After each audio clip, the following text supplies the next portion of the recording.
മന്തിക്കടയിൽ നമ്മൾ ചെന്ന് കയറിയാൽ അവിടെ എന്താവും ഉണ്ടാവുക?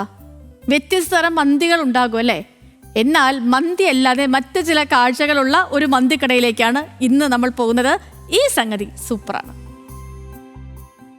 യമനിൽ നിന്ന് പാസ്പോർട്ട് ഇല്ലാതെ കേരളത്തിൽ വന്ന ഈ അതിഥി എത്താത്ത ഇടമില്ല. വിദേശിയാണെങ്കിലും ഇപ്പോൾ മലയാളികളുടെ സ്വന്തമാണ്.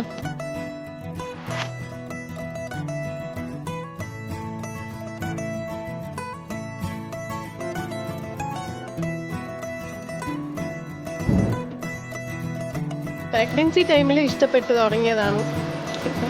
കൂടുതൽ അതാണ് പ്രിഫർ ചെയ്യുന്നത്. ആവി പറക്കുന്ന പൊളപ്പൻ മന്തി പലതരമാണ്.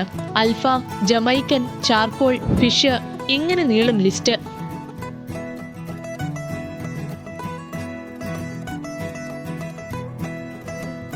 ഈ ഇടയ്ക്ക് വന്നിട്ട് പെട്ടെന്ന് ഫേമസ് ആയിട്ട് നമുക്ക് എപ്പോഴും എല്ലാ ഫ്രണ്ട്സിൻ്റെ കൂടെയൊക്കെ പോയി പെട്ടെന്ന് കഴിക്കാൻ പറ്റുമല്ലോ. അതാകുമ്പോൾ ഇത് നല്ല ക്വാണ്ടിറ്റിയിൽ കിട്ടുകയും ചെയ്യും.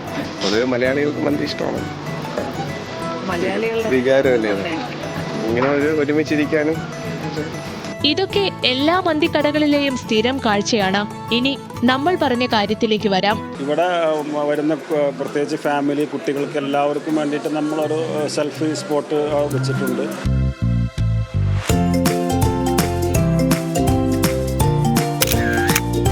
പാർട്ടി ഓഫീസുകളുടെയും ഭരണഘടനാ സ്ഥാപനങ്ങളുടെയും സാമൂഹിക സാംസ്കാരിക സംഘടനകളുടെയും ഓഫീസുകളുടെ ചുമരുകളിലേക്ക് ഒതുങ്ങിയ ഇവരെ മന്തി ഷോപ്പിലേക്ക് കൊണ്ടുവന്നതിന് ഒരു ലക്ഷ്യം മാത്രം: ചരിത്രമറിയണം. മഹാന്മാരായിട്ടുള്ള നമ്മുടെ ഒരുപക്ഷെ പുതുതലമുറകൾക്ക് കൃത്യമായിട്ട് അറിയാത്ത പല ആളുകളുടെയും നമ്മൾ പഴയ ഫോട്ടോകൾ, നെഹ്റു ആവട്ടെ, അംബേദ്കർ ആവട്ടെ, പല മഹാന്മാരുടെയും ഫോട്ടോ നമ്മളവിടെ വെച്ചിട്ടുണ്ട്. ഇപ്പോഴത്തെ തലമുറയ്ക്ക് അത് ആരാണെന്ന് മനസ്സിലാവാത്തത് കൊണ്ട് തന്നെ പലവരും ഗൂഗിളെടുത്ത് സെർച്ച് ചെയ്തിട്ട് അത് നോക്കുന്നുണ്ട്, പഠിക്കുന്നുണ്ട്, അവിടെ ചരിത്രം അവർ മനസ്സിലാക്കുന്നുണ്ട്. അതിനൊക്കെ ഒരു വഴി വയ്ക്കാൻ നമുക്കതിന് സാധിച്ചു എന്നുള്ളതാണ് ആ ഒരു ഫോട്ടോ കൊണ്ട് നമുക്ക് കിട്ടിയിട്ട് ഒരു ഉപകാരം. മഹാരഥന്മാർക്ക് മന്തിയുമായി ഒരു ബന്ധവുമില്ലെങ്കിലും മന്തി കഴിക്കാൻ എത്തുന്നവർക്ക് അവരെ മനസ്സിലാക്കാനുള്ള ഇടമാവുകയാണ് ഖലീഫ മന്തിക്കട.